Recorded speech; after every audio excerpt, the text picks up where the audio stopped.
രാത്രിയായാൽ നേരത്തെ കിടന്നുറങ്ങിയിട്ട് തഹജ്ജുദ് നിസ്കാരത്തിന് വേണ്ടി എണീക്കുന്ന പെണ്ണുങ്ങള്, തഹജ്ജുദ് നിസ്കരിക്കാൻ വേണ്ടി എണീക്കുന്ന ഭാര്യമാര്, അങ്ങനെ തഹജ്ജുദ് നിസ്കരിക്കാൻ വേണ്ടി എണീറ്റ് വാഷ്റൂമിൽ പോയിട്ട് വുളൂ ചെയ്ത് തിരിച്ചു വരുമ്പോ പുതിയാപ്പിള നന്നായി കിടന്നുറങ്ങുകയാണ്.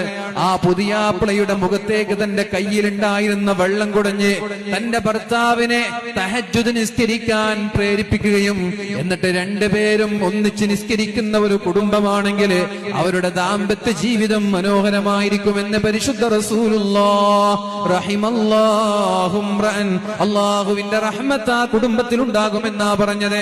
വമിൻ ആയാതിഹി അൻ ഖലഖ ലക്കും മിൻ അൻഫുസികും അസ്വാജാ ലിതസ്കുനൂ ഇലൈഹാ. അല്ലാഹു തആല നിങ്ങളോട് കല്യാണം കഴിക്കാൻ പറഞ്ഞത് സമാധാനം ഉണ്ടാവാനാണ്. വജഅല ബൈനകും മവദ്ദതൻ വറഹ്മ, എന്നിട്ട് അല്ലാഹു തആല നിങ്ങളുടെ ഇടയിൽ കാരുണ്യമുട്ട് തരും. എപ്പോഴാണ് അല്ലാഹുവിന്റെ റഹ്മത്ത് ഉണ്ടാവുന്നത്? എന്തുകൊണ്ടാണ് നമ്മുടെ ദാമ്പത്യ ജീവിതം മനോഹരമാവാതെ പോകുന്നത്? എപ്പോഴും തർക്കങ്ങളാണ്, എപ്പോഴും പ്രശ്നങ്ങളാണ്, ഡിവേഴ്സും അതുപോലെ വിവാഹമോചനങ്ങളുടെ ചർച്ചകളാണ്. പ്രിയപ്പെട്ടവരെ, എന്തേ സമാധാനമുള്ള ജീവിതം നമ്മൾക്ക് ലഭിക്കാത്തത്? അതിന്റെ പ്രധാനപ്പെട്ട കാരണം അല്ലാഹുവിന്റെ ഖുർആനിൽ നിന്ന് നമ്മൾ അകന്നു എന്നത് തന്നെയാണ്. രാവിലെയായാൽ രണ്ടുപേരും എണീറ്റ് നിന്ന് പരിശുദ്ധമായ ഖുർആൻ ഓതിയാൽ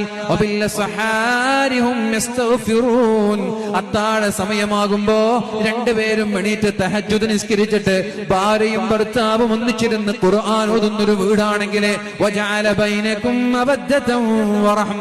ആ വീട്ടിലേക്ക് അല്ലാഹു റഹ്മത്ത് ചൊരിയും, ആ വീട്ടിലേക്ക് അല്ലാഹു കാരുണ്യം ചൊരിയും. പ്രിയപ്പെട്ടവരെ, ആ വീട്ടിലെപ്പോഴും സന്തോഷമായിരിക്കും, പിണക്കങ്ങൾ ഉണ്ടാവൂല. അല്ലാഹുവിന്റെ ഹബീബിന്റെ ദാമ്പത്യ ജീവിതം അങ്ങനെയായിരുന്നല്ലോ. ഹബീബ്